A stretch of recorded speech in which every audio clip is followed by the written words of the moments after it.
So I thought that watching it yesterday, Barbara and Jon are kind of extreme gender stereotypes, where they are extreme versions of what they think a guy and a girl should be like.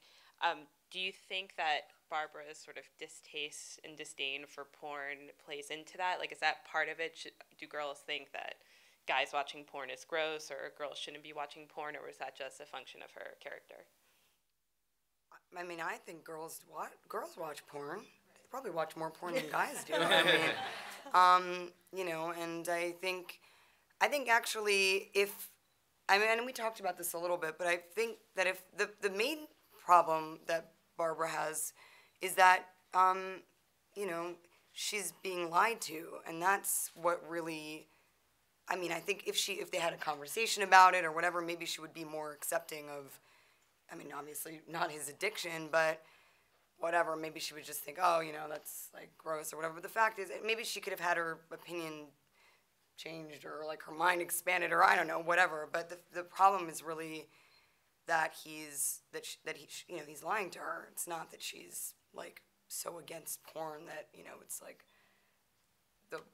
that's not what devastates her. You know, it's just the fact that he's someone that she didn't know, you know, didn't expect. I think she's so totally shocked by it, and or didn't want to see or wasn't curious about. I mean, that's the problem. But you know, it was he's basically, it's like for her, it's almost like her boyfriend has like a family up the block that she never knew about or something. That's right, yeah. I mean, it's like he suddenly appears to be a completely different person than she wanted to see or imagined, and I think, but I think girls do much more. I don't think that's necessarily the point you were trying to get across, you know, was that women don't like porn or that it's disgusting to them or whatever.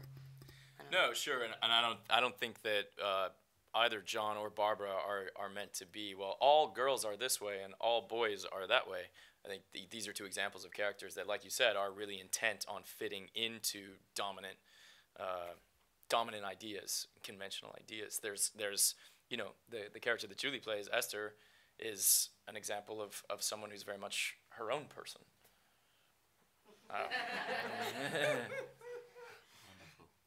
Yeah, which is why I liked it. I mean, you know, upon reading the script, the great thing about Esther is that due to her circumstances, she's someone who can't be anything less than 100% authentic, which is a hard thing to be.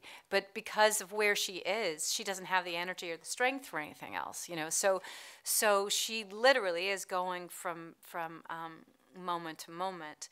And Joe wrote her in contrast to these other characters who are very much trying to have their behavior circumscribed by a gym culture, by a club culture, by a romantic comedy culture, a porn culture, you know, a religious one. You know, there are all these things we set up to kind of we think they're guidelines, but they can entrap you as well.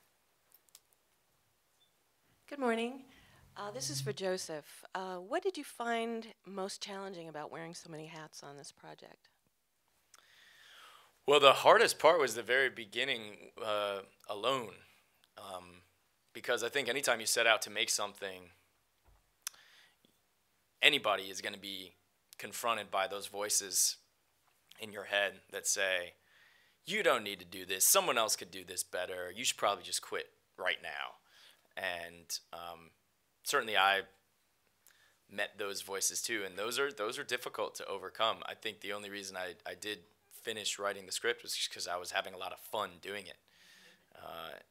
And I sort of just like, well, maybe it won't come to anything. I'm not going to worry about that now. This is making me laugh. I'm having a good time, so I'm going to keep writing it.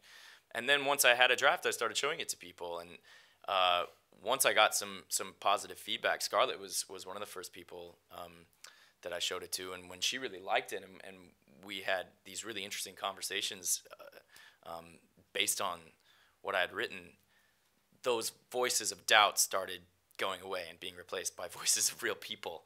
And there was still a ton of work to do, hard work, but from that point forward, it is a different kind of challenge.